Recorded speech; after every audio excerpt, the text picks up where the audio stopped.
Sadhu, sadhu, sadhu.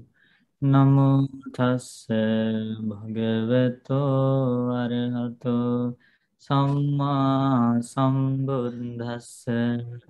Namo tassa bhagavato arahato samma sambuddhassa. Namo tassa bhagavato arahato samma sambuddhassa. Homage to the Blessed One, the Worthy One, the Supremely Enlightened One. Sadhu, sadhu, sadhu. Okay, now we are going to use another beautiful sutta for our Dhamma discussion. This sutta is about true poverty and how to escape from poverty.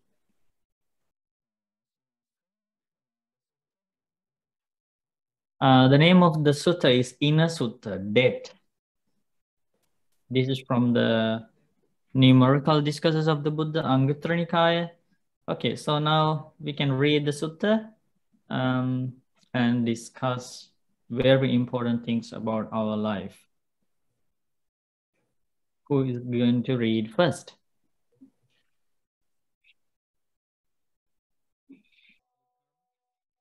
Bhante, I will read. Okay, Barry, you can start reading. Debt. Mendicants, isn't poverty suffering in the world for a person who enjoys sensual pleasure? Yes, sir.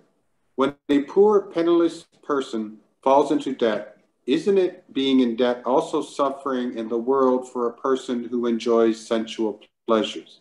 Yes, sir. When a poor person who has fallen into debt agrees to pay interest, isn't the interest also suffering in the world for a person who enjoys sensual pleasures? Yes, sir. When a poor person who has fallen into debt and agreed to pay interest fails to pay it when it falls due, they get a warning. Isn't being warned suffering in the world for a person who enjoys sensual pleasures? Yes, sir. When a poor person fails to pay after getting a warning, they're prosecuted. Isn't being prosecuted suffering in the world for a person who enjoys sensual pleasures? Yes, sir. When a poor person fails to pay after being prosecuted, they're imprisoned.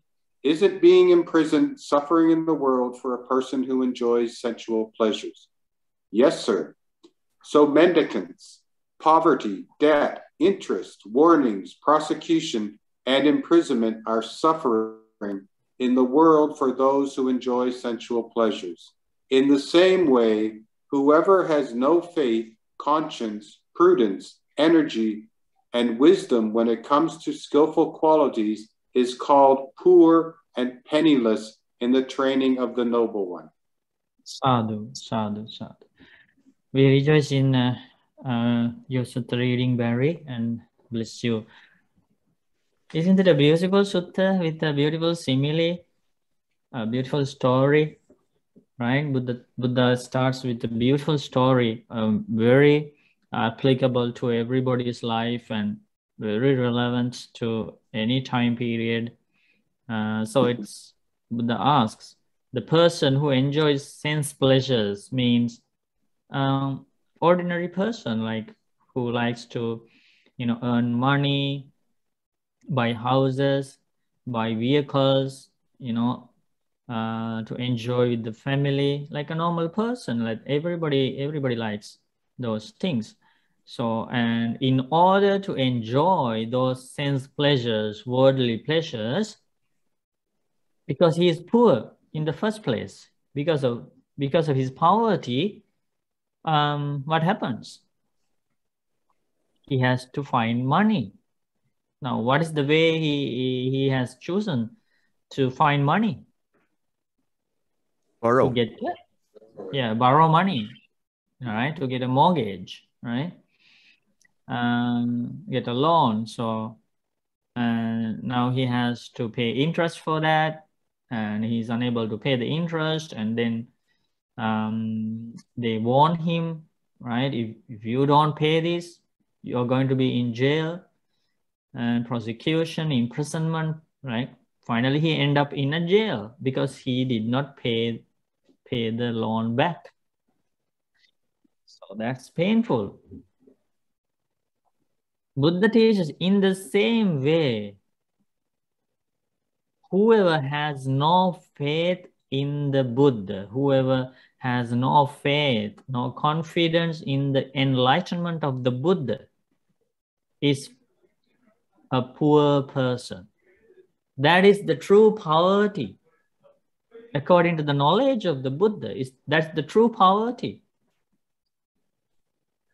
Because we are going to learn the danger of that poverty, that danger of not having the confidence in the teachings of the Buddha about good and bad things, about wholesome and unwholesome qualities.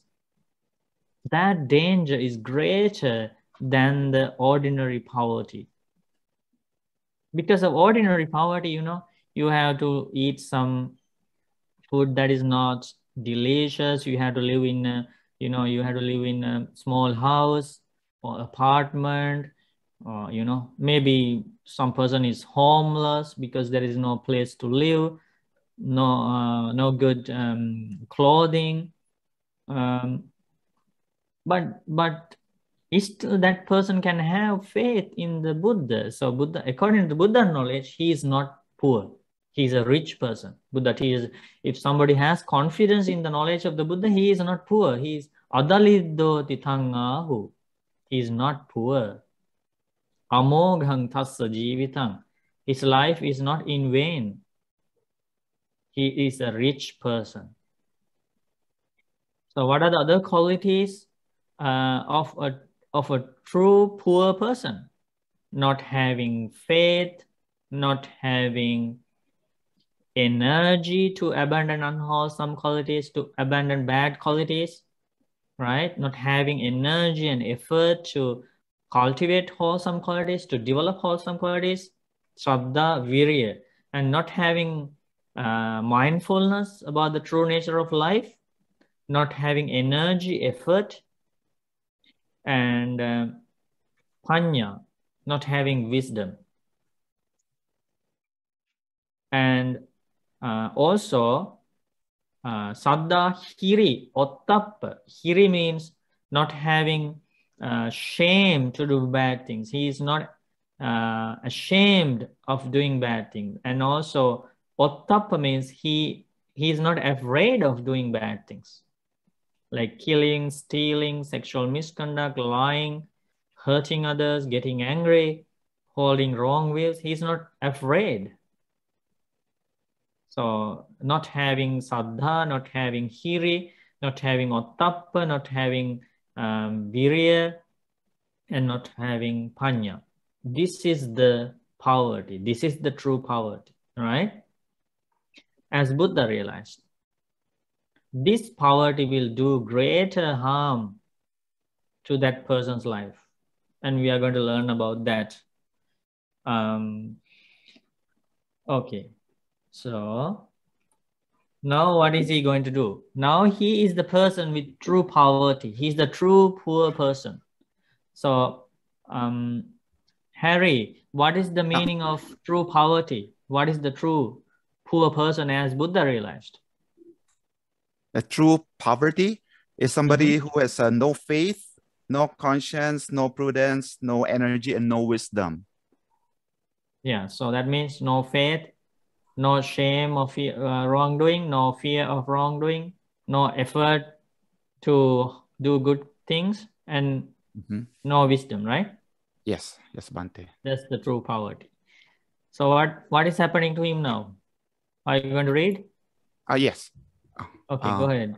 Since they have no faith, conscience, prudence, energy. Can you use the shame of wrongdoing and fear of wrongdoing instead of conscience and prudence?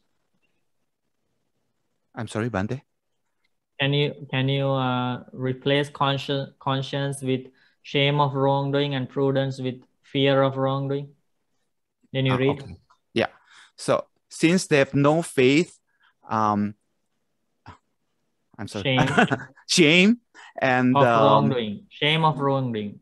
shame of wrongdoing, energy or wisdom when it comes to skillful qualities. They do bad things by way of body, speech, and mind. This is how they are in debt, I say. In order Okay, to so this is the danger. This is the danger. If you don't have confidence in the teachings of the Buddha, and if you don't have shame and fear of wrongdoing, if you don't have energy to abandon bad qualities and to develop good qualities, and if you don't have wisdom, what will happen? You will do bad things, more bad things with body, speech, and mind. And what is this? It's like taking a mortgage, right? Mhm. Yes, Bande. It's like taking a loan, Buddha says. And Now pay. Buddha using that story to explain what is going to happen to this person. Okay, no, you can keep reading. Okay. In order to conceal the bad things they do by way of body, speech, and mind, they harbor corrupt wishes. They wish, plan, speak, and act with the thought, may no one find me out. This is how they pay interest, I say. Okay, so what is Good-hearted, the interest of that poor person? After doing a bad things, he wants to conceal, he wants to hide it. Conceal means hiding. Okay, and some children do bad things and they want to hide it from their parents. yes, They think, okay, now I have hidden, nobody knows I did that. And they have this thought, may no one find me out. And they are happy thinking, oh, nobody knew that I was doing that bad thing. But Buddha teaches, like, even others, like, even though others don't know, you know that you did the bad thing. And Buddha teaches that is like paying interest, because it's in your heart and you feel guilty and you feel regret about it, you feel remorseful, you are sad about it. It's like paying interest after doing a bad thing. What is the paying interest? Trying to hide it. hide. Okay, what happens next? Okay. Good-hearted spiritual companions say this about them. This venerable acts like this and behaves like that. This is how they're warned, I say. Okay, so warning. Warning means, like in the previous story, Buddha explained what is the warning. The people who gave you the loan chase after you. Okay, you took loan from us. Now you have to give that back. You borrowed money. You had to repay. Otherwise, we are going to take legal actions. We are going to put you in jail. Like that, if you do bad things, the other wise people, other friends talk about you. Oh, look at that person. This is what he has done. This is what he is doing. And that is like a warning, right? Cannot be trusted. So if he continues doing like this, he's going to make powerful bad karma, and that is not good for his rebirth. When others talk about that bad person like that, it's like warning coming. And they cannot be trusted too. Yeah. Yeah.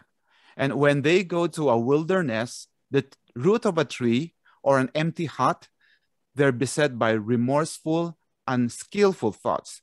This is how they're prosecuted, I say. Oh, so now what happens? Even though you are hiding from the world, your heart knows what you did. So when you go to, like, when you are in the midst of people, midst of friends, you know, when you are in a party, enjoying with others, you may be smiling, laughing, and show a happy face. But when you go home, when you are alone in your room, when you are about to sleep, all the memories will come and envelop you. And the mind will tell you, this is what you did. This is what you said. This is not right. This is very bad. You made powerful bad karma. Okay, that remorse is like being prosecuted, taking legal actions, right? Against you. Next. Okay. That poor, penniless person has done bad things by way of body, speech, and mind. When their body breaks up after death, they're trapped in the prison of hell or the animal realm. I don't see a single prison that's as brutal, as vicious, and such an obstacle to reaching the supreme sanctuary as the prison of hell or the animal realm. Okay, so that is very sad. That is very dangerous. Buddha teaches now as a true poor person, not having faith in the teachings of the Buddha and not having shame and fear of wrongdoing, and maybe because he was with bad friends and he didn't have energy to abandon unwholesome qualities, he didn't have wisdom. Because of that, he did bad things with body, speech, and mind, and he hid them, concealed them, and he suffered in this life with thoughts of remorse and regret, and a bad reputation spread about him in this in this life. So he suffered a lot in this very life. But after it, what happens? He is trapped in the prison of hell or the animal world. So that's his rebirth. Buddha considers hell and the animal world is like a prison. And also Buddha stressed that it is the most dangerous prison in the world. One day, when Buddha was asked about some prisoners who were, bound with some metal chains and ropes, monks asked the Buddha, Bhante, they are very unfortunate, they are very unlucky people, this is how they are suffering, loss of punishment. Buddha said, oh, that's not the most dangerous prison, because they will get the freedom maybe after 2 years or after 5 years, 10 years, they will go back to the normal society and live as normal people. But the most dangerous prison is to be born in hell or animal world after committing bad deeds, because it's very difficult to get freedom, to be free from that world, because you're not doing any good actions in that world. If you escape from those worlds, those prisons called hell or animal world, then good karma you did in past lives should come to the surface and bring you out of that world. You cannot do any good actions or make good karma as a hell being and as an animal. That's very sad. And Buddha teaches it is the most dangerous place. The hell and the animal world is for a person who wishes to attain the enlightenment. Supreme sanctuary means Nibbana. So, Mata, you have a question? Yes, Bante, I just want to clarify what you just said for me to understand properly. So the association with people that you can kind of name them like toxic or do unwholesome actions, and you are not doing unwholesome action, but you are a witness. You say you don't have the bravery to release yourself from the situation. You're still creating negative karma. Is that what you're saying? Not just by association, but that association will put you in danger, because you will imitate their actions, because we are conditioned by the environment, by the people who are around us. So you are in big danger, because even though you don't do bad things, your friends are doing, right? Right. So kind of like we are all interconnected, and yeah. One day you will follow that way. Right. It's not easy to live in the midst of the people who do bad things and we not doing bad things. It's very difficult. That's why we need to be with people who do good actions. And Buddha teaches in another sutta, in the Iti Uttaka, okay, even if you don't do bad things, when you but still if you live with the people who do bad actions, but you don't imitate them, you are very determined, you protect yourself, but Buddha teaches still there is a reason why you should avoid that association. The reason is that having fear of spreading bad name about you, people will suspect you of committing bad things because they see these other people do these bad things and you are with them. So wise people will think, okay, so that means this person, or maybe he is also, she is also doing these bad things. So a bad reputation will spread in the society. So Buddha asks us to have the fear of bad reputation and avoid that association, even though you don't imitate their actions. Did you get that?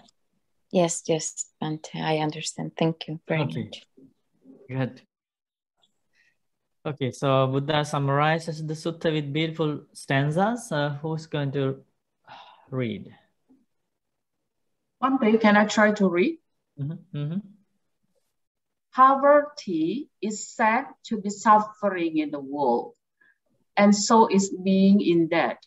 A poor person who has fallen into debt frets even when spending the loan, and then they're persecuted or even thrown in jail.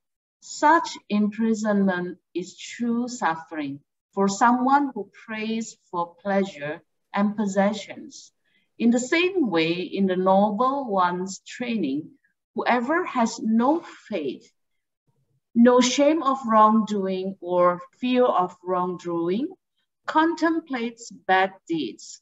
After doing bad things by way of body, speech, and mind, they wish, may no one find me out. Their behavior is creepy. By body, speech, and mind, they pile up bad deeds and on, life after life. That stupid evildoer, knowing their own misdeeds, is a poor person who has fallen into debt and frets even when spending the loan. And when in village or wilderness, they are persecuted by painful mental plans, which are born of remorse.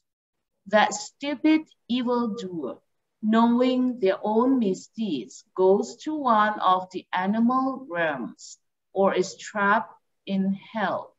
Such imprisonment is true suffering, from which a wise one is released. With confident heart, they give with wealth that is properly earned. That faithful householder wins both ways, welfare and benefit in this life, and happiness in the next. This is how, for a householder, merit grows by generosity.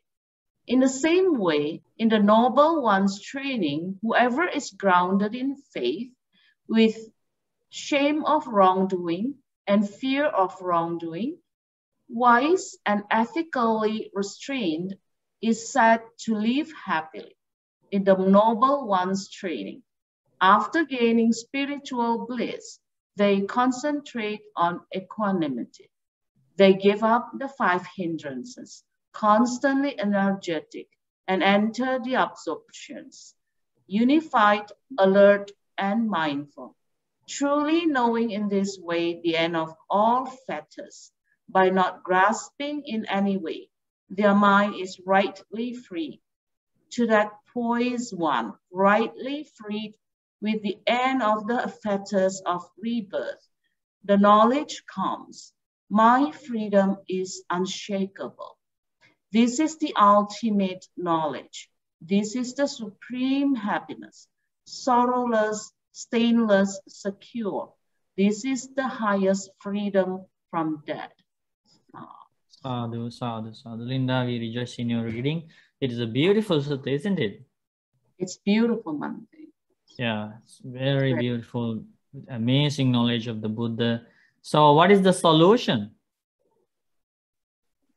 to escape from this danger? To be a rich person, right? How to be rich? To gain wisdom. No, not only wisdom. Gain 5 Virtue. qualities. Gain 5 qualities. What are they?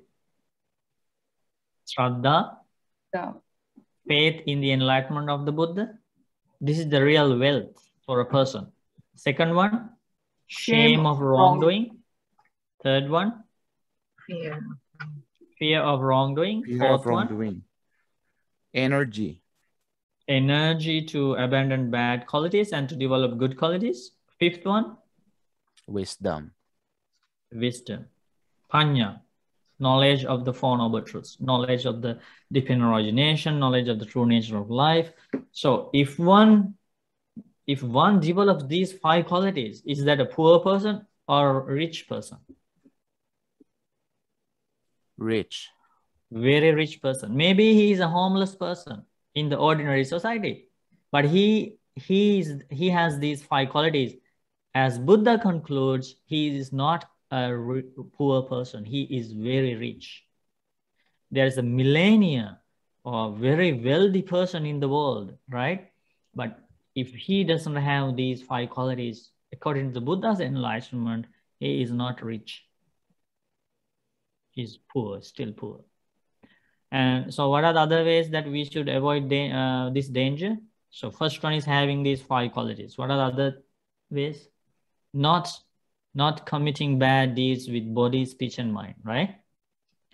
And what are the other ways to avoid this danger? Hiding our bad deeds or not hiding? Not hiding our bad Not deeds. hiding the bad things. That's a very good thing to learn, okay? We don't hide our mistakes. We go to knowledgeable friends, we go to the Bantes, and we reveal what happened. We disclose, right? We don't hide. We ask for forgiveness and we rehabilitate. We start anew with a fresh precepts, with a fresh mind. We move on. We don't hide our mistakes. And that way we can avoid this danger of falling into the most dangerous prison in the world. Okay, so do you have any questions about today's Dhamma discussion, Sutta reading, or anything you like to ask? So everybody, can everybody say sadhu and be grateful to the knowledge of the Buddha for sharing this amazing reality about the life and showing us the path to escape from this danger? Sadhu, sadhu. Any questions you'd like to ask?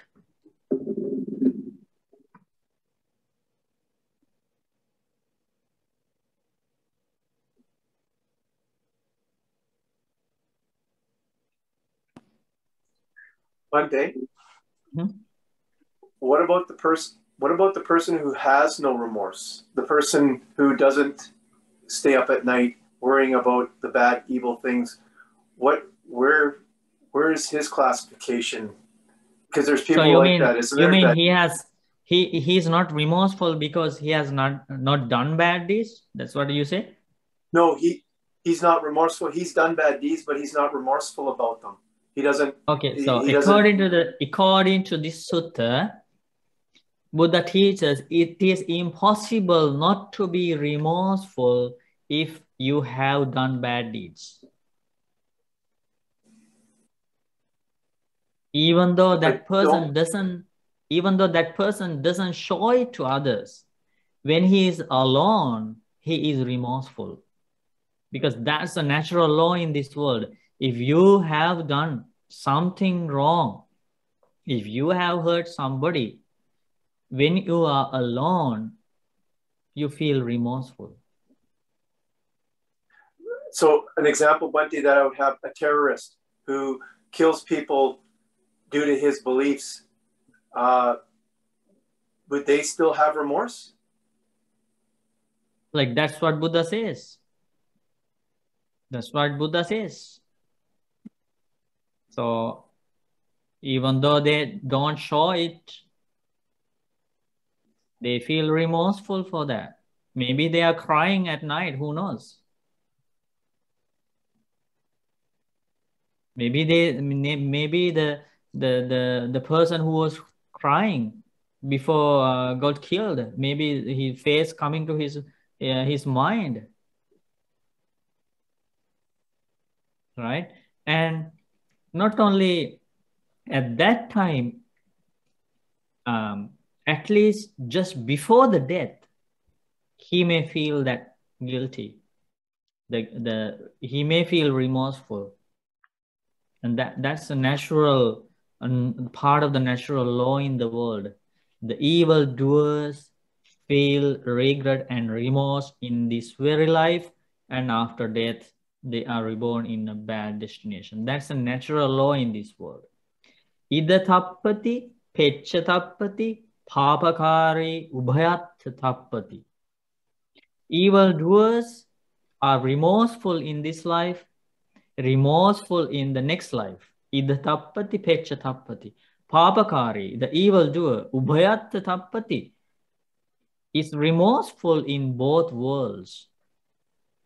Papam me khatanti tappati, bhiyo tappati duggatin gato. Reflecting all the misdeeds he did, he feels more and more remorseful, and after being reborn in a bad world. So that is the story of an evildoer, as seen by the Buddha. And on the other hand, the other part of the natural law in this world is ida nandati peccha nandati kata punyo ubhayatta nandati. The good doer rejoices in his good actions in this very life and in the next life. Kata punyo ubhayatta nandati. He is happy about his own good deeds in both worlds. Right? Punyang me khatanti nandati, bhiyo nandati sugatin gato. Reflecting all the good deeds he had done, he feels more and more happy once he is reborn in a heavenly world. So it's a natural law in this world, how evildoers feel and how good doers feel. Okay, Ray? Yes, thank you, Bhante. Very good. The questions. So we learned lots of beautiful things today, right? Yes, Bhante. Amazing. Aina. Yes, Namo Buddhaya, Bhante. I have a question like, let's see, we meet a person who doesn't have hiri and ottappa. Because this person is not a Dhamma follower or Sutta follower. Probably this person like believe in the different Sutta. So the person totally doesn't understand about hiri and ottappa. So for us, we have compassion, want to save this person's life, but probably we are not in that skill yet. So I want to get Bhante guidance.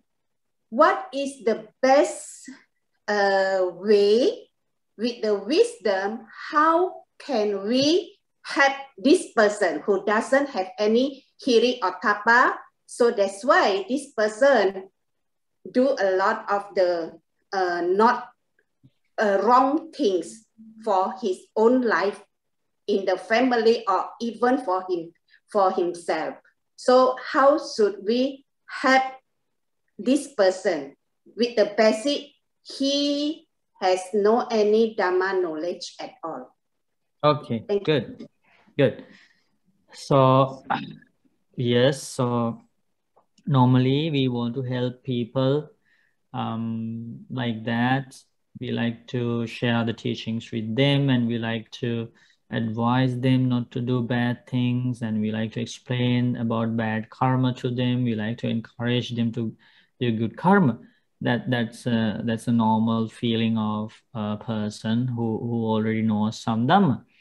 There is no any it is not wrong. It's a very good feeling. It's a very good heart, a compassionate heart.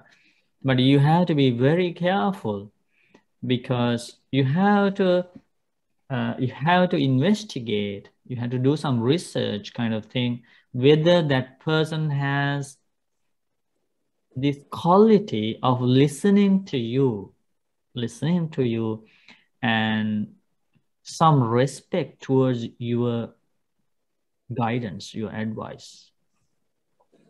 Buddha teaches, if somebody is willing to hear you, you should repeatedly teach them the Dhamma. So Buddha uses that word, if somebody is willing to listen to you. That's very important. And also, sometimes we see some people try to help these people who do bad things. Unfortunately, what happens in the end is that this good person also becomes like that bad person, because he gets very close to that bad friend, because he has the intention of helping him. So he goes with him, hang out with him, and talks a lot about with him, and too much closeness, too much friendship with that person, with the intention of correcting him, but unfortunately something else happens. The person who does bad things is stronger. So instead of becoming a good person, he converts you to be a bad person. So there is that danger.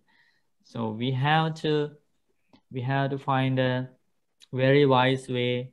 You have to see if that person is willing to listen to you and have some respect to your words, and you have lots of confidence that you can change that person. Like that, you have to do some research about your ability and other person's honest